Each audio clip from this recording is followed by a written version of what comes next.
Lightning like Steve McQueen. I'm in the fast lane when the light turns green. And I built tough, I ain't nothing but grit. Cause I made rugged blood, sweat, and spit. Yeah, like a horse I fly. Better push yourself in for a bumpy ride. I like to play hard, but I work harder. And I weather the storm cause I'm built stronger.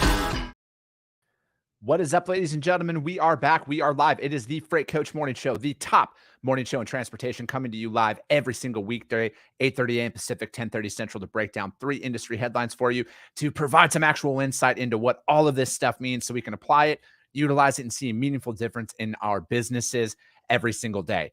I got a very special guest for you guys here today. I'm going to bring him on here shortly. He's been on the show before. Truly enjoy all of his work and everything that he puts out there. But got to give a shout out to the people who keep this neon light on behind me here every single day. My friends over at VHub. You guys, vhubapp.com. You got to check them out. The need for trailers is never going to go away from this. And, you know, right now what they have and what we are going to talk about with their repositionings that they have out here in Salt Lake City, Utah, looking to go up into Rosser, Manitoba. And again, the best part, you guys, you get paid to do this. All right. They know how high fuel is, how high repairs are, everything else. You can legitimately create another revenue stream for you out there. And this is on top of the revenue that you get by putting freight in that trailer as well. And then they have them over in Paragould, Arkansas, Glade Spring, Virginia. Again, you get paid to do it. You guys, $18.50. The domestic U.S. moves that we have are down in San Diego, California, looking to head up to Spokane, Washington. You get $400 to do that per trailer. And then they also have the one in San Diego heading over to Irving, Texas. You get $600 to do that as well. And then also, if you're a shipper or if you own a trailer in the Chicago area right now, they are looking, there are drivers on the VHub app that need to get back up into Canada. So if you're out there listening to this right now and you have a trailer you need repositioned out there in Chicago, looking to go to the GTA, AKA the Greater Toronto area, they have a driver for you right now. So hit them up, vhubapp.com. My friend Xavier Campos and Stacy Steen, they will be in the audience here to provide anything you guys might need for it. I'm going to bring my guest on right now. Mr. Eric Johnson is coming to us live from India today because he's out there living the life. Dude, where were you? Like, you were over in, where were you last week? You're just like completely taking on this trip. I was, thanks as always, Chris, for having me. I was in Thailand on a family vacation a couple weeks ago. So yeah, Thailand. And then you were on a work trip too, right?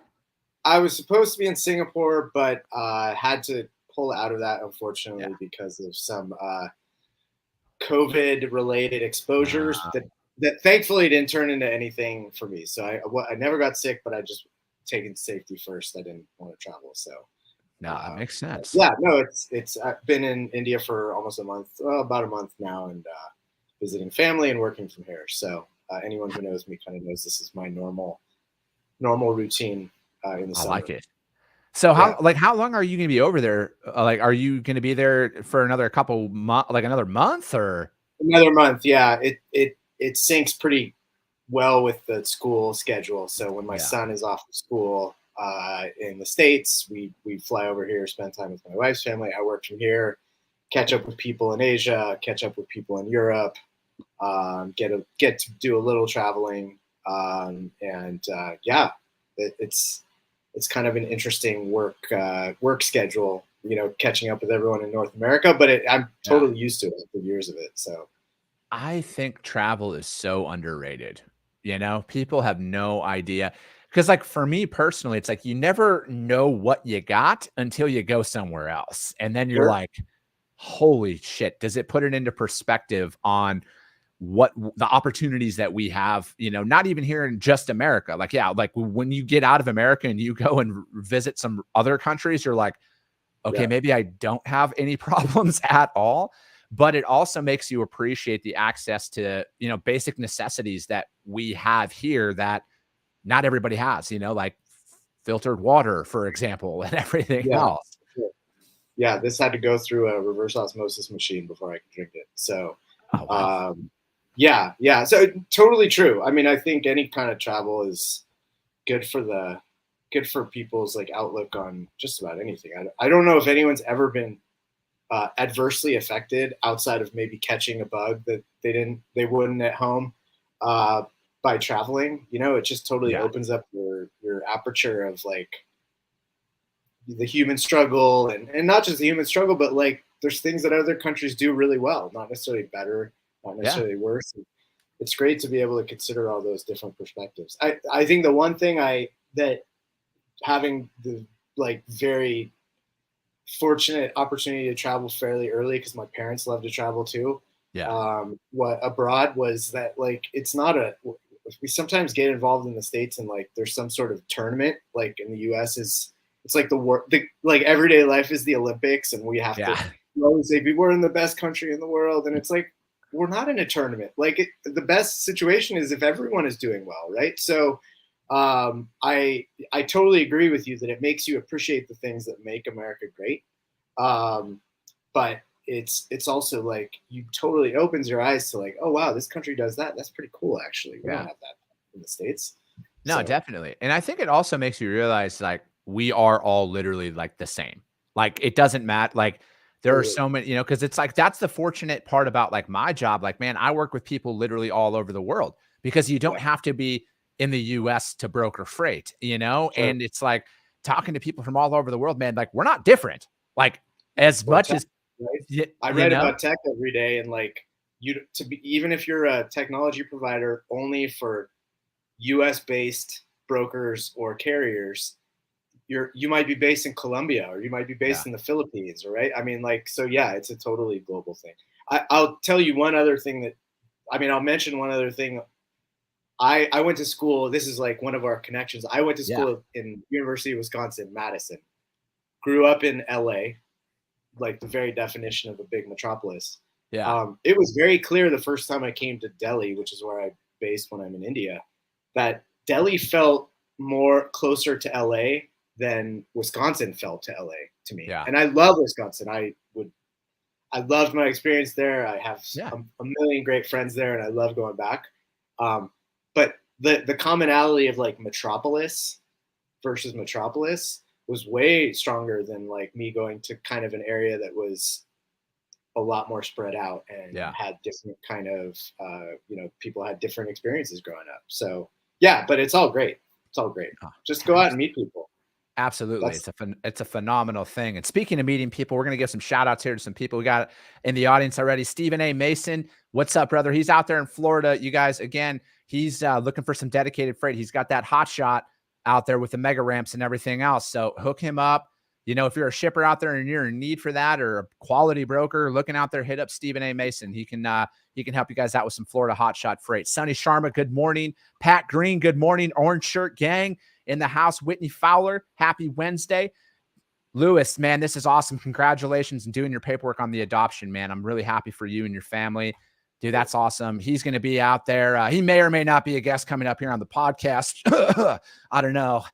He might be. No, I'm just kidding. He'll be on here soon. Stephen Peterson, good morning. Leroy, insight on why rates are so low over here in Michigan with fuel prices. I think, I guess I need some more context for that. Like, is it dry van freight, reefer freight?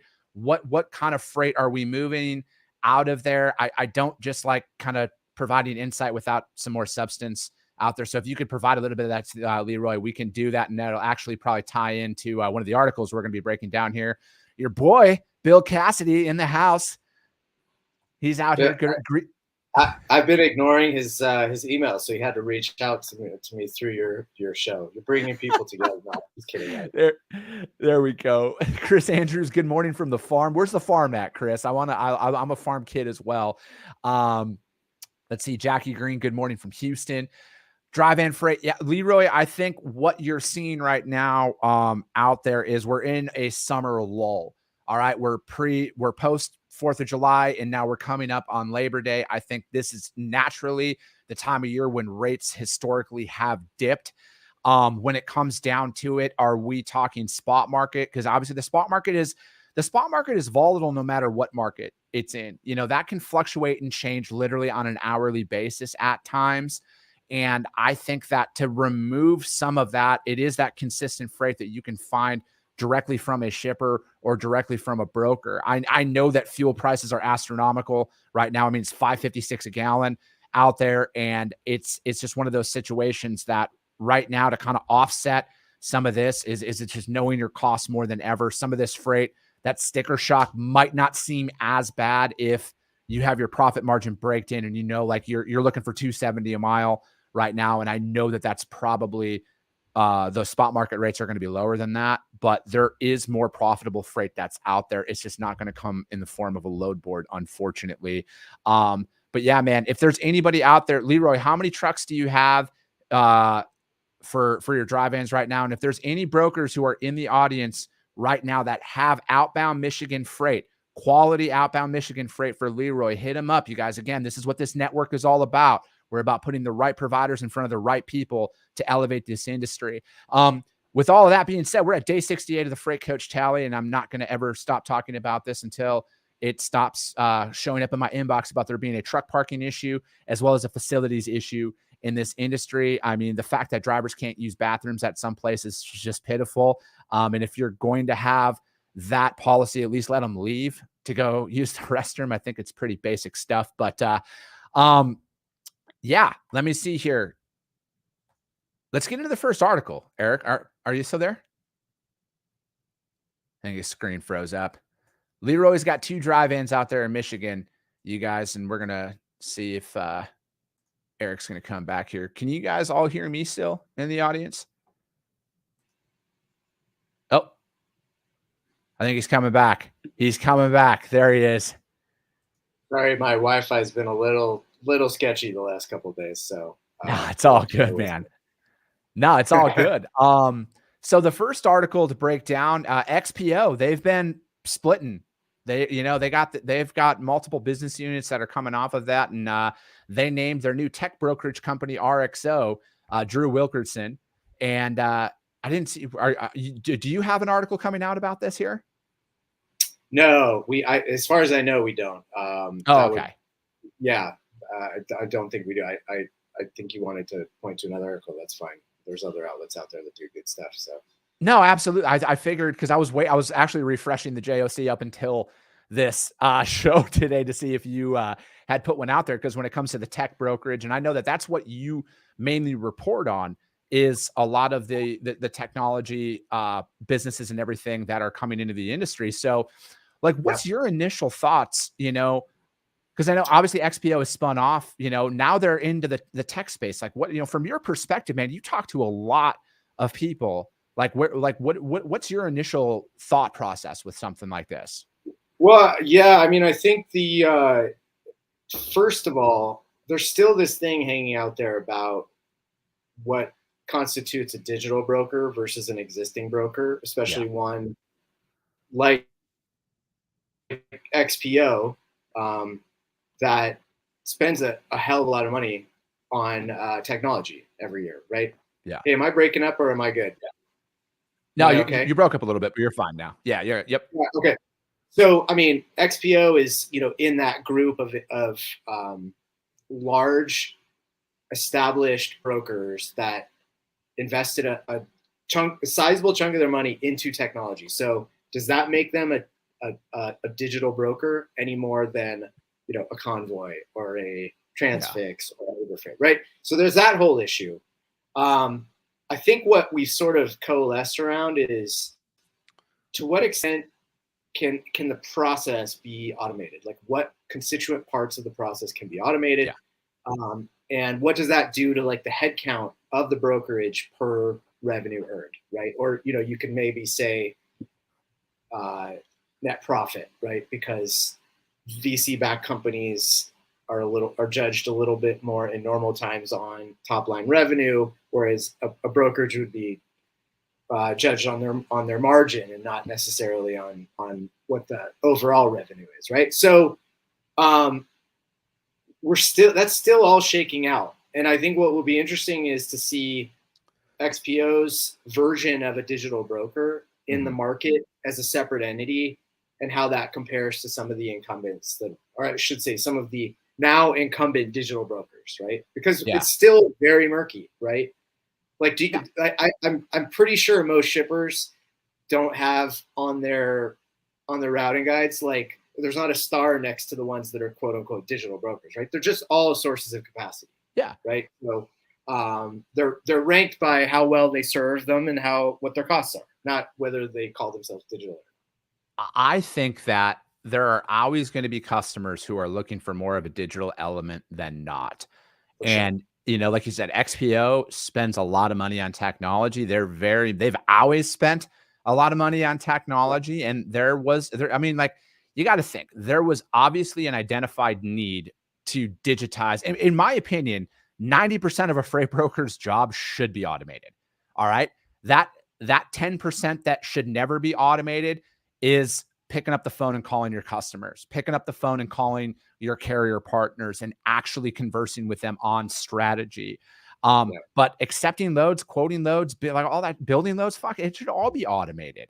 Because you as one person, no matter how awesome I thought I was as a broker, I could only accept one load at a time, batch accept when I had an EDI customer, I get like 15 loads at a time. But I could move with automation, you could easily move 60, 70 loads a day as one person. And that's what you need to focus on. And I just think that it's still so early. I think like as a society, sometimes, man, we think like the digital space of brokerage has been around, like, let's call it what it is, 5 years, maybe is where they've been out. Something at the most. Yeah. So it's still in its infancy overall. They're still working through some of the kinks that come about, and somebody's going to get it right, and that's the thing. Someone's going to get it right, and it's going to make sense for some shippers, but it's not going to make sense for every shipper. And again, go ahead. I'm sorry. Well, I was going to say, you could argue the other interesting thing to think about is you could argue that most of the digital brokers that started off as, with that moniker focused on the front end, right? Yeah. So they focused on what's the easiest way to match this available capacity to this load that needs capacity through some app, right? It was all about the interface with the users.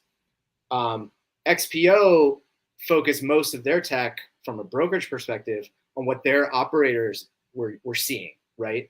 So they were automating or, making that experience better. So it would be interesting to see, like, is their user interface, is that the easier part of this, or is it what XPO built, and is what XPO previously built the harder part of this? Yeah.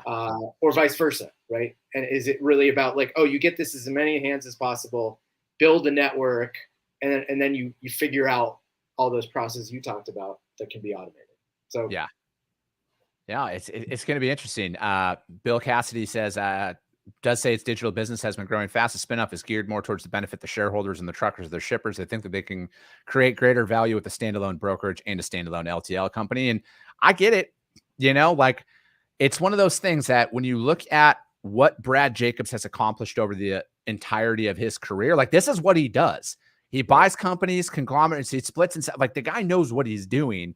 It's just sometimes it's, to the traditionalists in our industry, it's like, what the fuck? But like, I don't know. Look at what he's done and just sit back and is everything going to work out right? Never. But I also, as what is it? Joel Embiid from the Sixers says, you just got to trust the process, baby.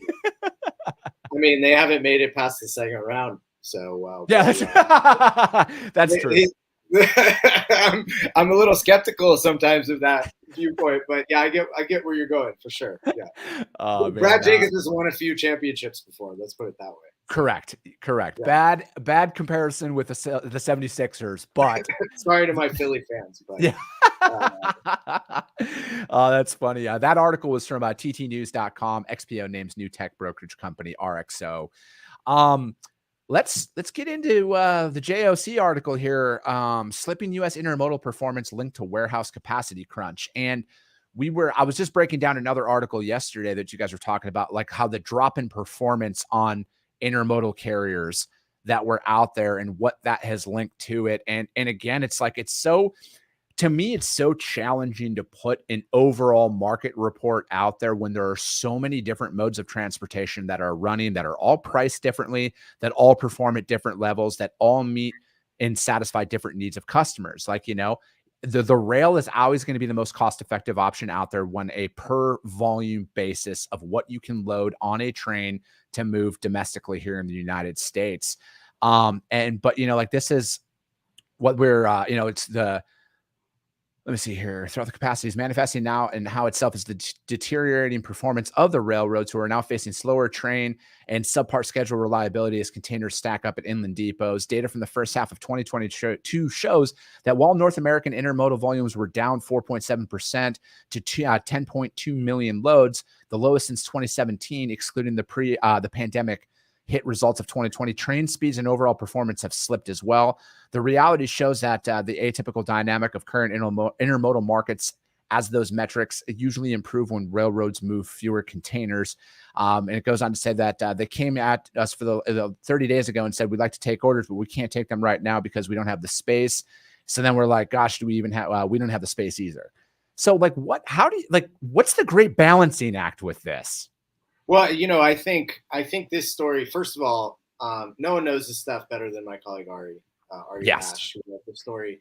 He's insanely plugged in. I feel like he only gets to write about 10% of what he actually is hearing and knows about. Mm-hmm. And to your point about like being able to compare different modes and which one's most efficient, cost effective, he's crunching a bunch of data that's comparing intermodal rates to long haul rates and where that break even point is for shippers. And so he's like just constantly thinking about this and talking and, analyzing it.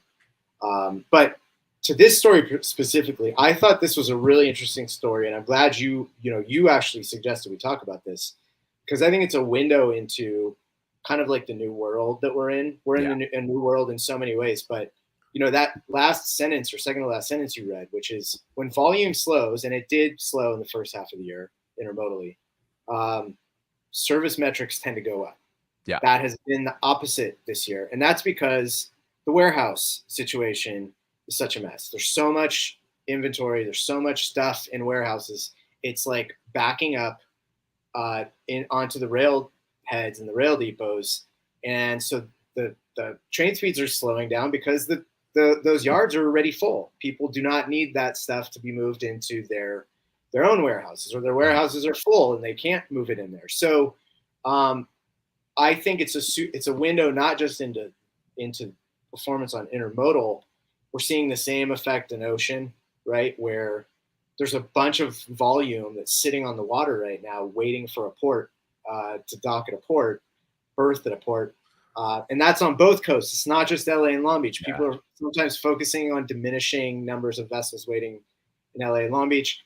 The East Coast ports have a lot of vessels waiting to berth, and that's because those yards are full, right? And so there's all these little kinks, but I think you can sort of, what this story is really prescient about is, or it's relevant about is, it's all sort of backing up from those warehouses, right? When the warehouses don't have fluidity, it backs up all the way to the port and all the way to the ocean, basically. Mm-hmm. So, and my colleague Kathy's here was mentioning Ari's great stack, by the way. You should check that out too. Yeah, you guys should. I read a lot of this stuff that you guys put out there because, I think that, my situation is it like from where I sit in the articles that I like to break down, I want to see the whole story. I want to see both perspectives. I want to see the good, the bad, and the ugly, because that's the only way that we can flip. There's no one set way of operating in anything right now. Because, it's like, contrary to some other reports out there, that you have direct feedback saying labor is not a problem at all anymore. We're good. We're staffed. We have the manpower to do this. And, but again, they're like, there are a lot of different factors that come into play. And when I see, like, if you're in the rail and you have backed up inventory, like, you don't want to hear this, but like from a full truckload perspective, I see dollar signs. I see volumes staying steady, especially when you're out there and you're looking at ports from across both coasts and you're like, all right, there's still a backup, albeit not the best at the end of the day, but that means that there is still volumes coming cargo that needs to move. It's not all going to sit at the port. Exactly. And and that's what I want people to look at from an overall viewpoint of where you're sitting right now. Like, spot market rates are what they are, but that does not mean that, like, and again, I say this frequently, Eric, The national average is just a fucking number that they can come up and accumulate with overall data, but that is not a lane by lane basis where a lot of these smaller companies, which make up 97% of the trucks on the road, do not look at a national average because they only run certain areas and stuff like that. So again, I'm trying to put some calmness that's out there that all like, yes, there are real changes that happen, but that doesn't mean that the market is going to completely go away because freight volumes are still up above. I mean, we're still within a couple of percentage points of 2021 levels, and that's fucking substantially above freight volumes in 18 and 19. Right. Yep. Yeah, I guess it's and this is maybe a clunky analogy, but it would be like saying that the average batting average for every single player in baseball means anything to any individual pitcher, right? Yeah. Like it's about the 9 guys you're facing that day, right? So yeah, no, I it's a perfect analogy. I think that's actually a phenomenal analogy of when you have a cumulative batting average for every player on the team, that does nothing when you're in a situation where the runners are on first and third. You have a left-handed batter who hits well against the curve. You know, like there's a way that like that's how complex it kind of is in the of course in the freight world. And you know, again, this article this provides a ton of insight, you guys. And if you're out there and you're looking for stuff on intermodal, I would definitely read this article. This provides some solid insight here coming in for the remainder of the year. And again, it's slipping a U.S. intermodal performance linked to warehouse capacity crunch. And that's a very telling story about where you're going to be and kind of how it ties in completely into the last article here about U.S. You know, this is also from the JOC, U.S. truck demand rising despite slowing economy. And you know, this is from Mr. William Cassidy, who's in the audience right now, and everything else. The U.S. economy may have contracted in the second quarter with the GDP shrinking 1.8%, according to S&P Global estimate. But the volume of freight shipped across the United States continued to grow, and demand for freight is still rising. That's the one thing I want you guys to really think about. There's the freight demand is still there. That is a solid scenario for us to all be in. Let's see. And it goes on to say labor demand remained robust in June and labor markets were still extraordinarily tight that were out there. And, you know, but strong labor demand, and it appears to be easing a little bit slightly. I think that, let me see here. The May index was reading 1.6% higher.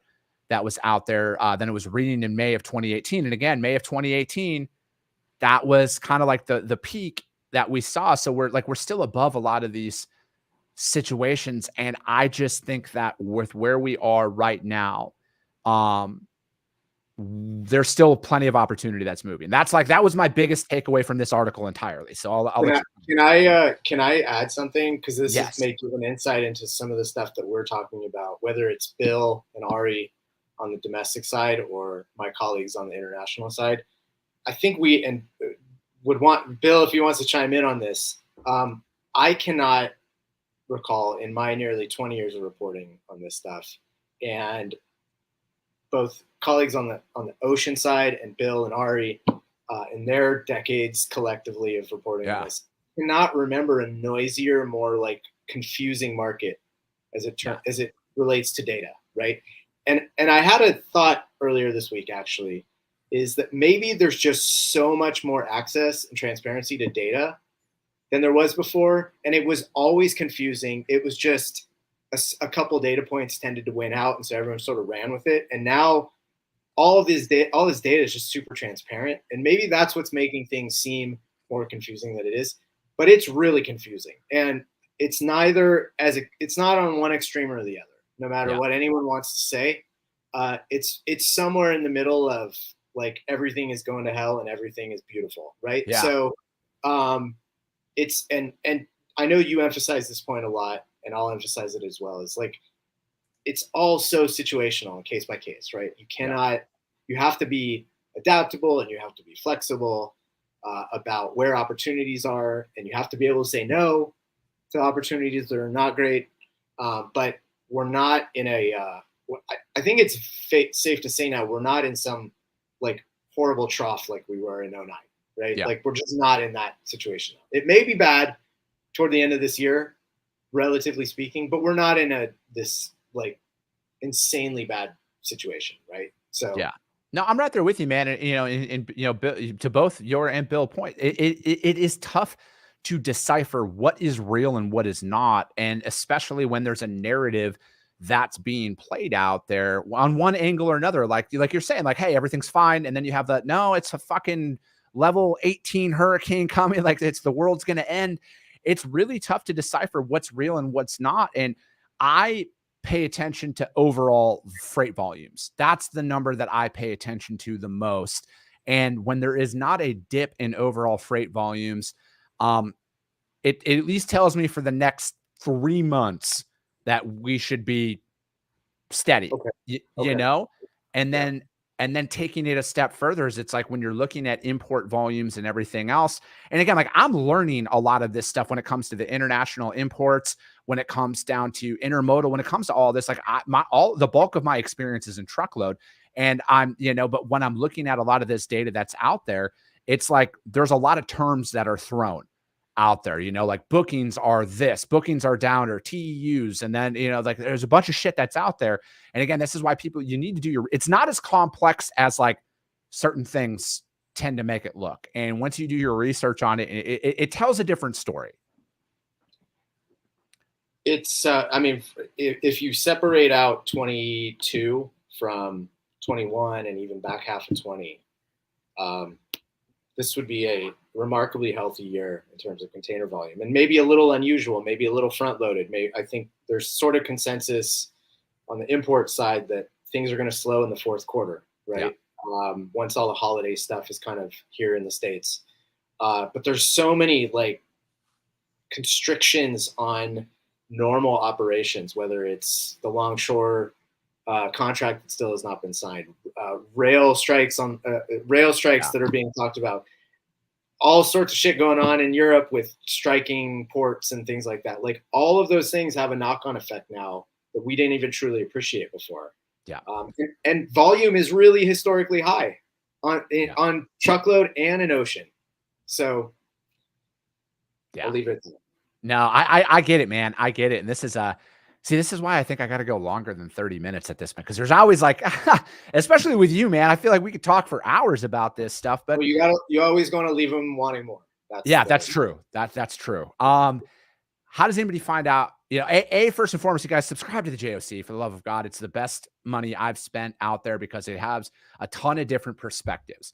I can say this from a subjective standpoint. I get a lot of value in their writing because it's not one way or another. They bring contradicting points at times in a lot of their articles.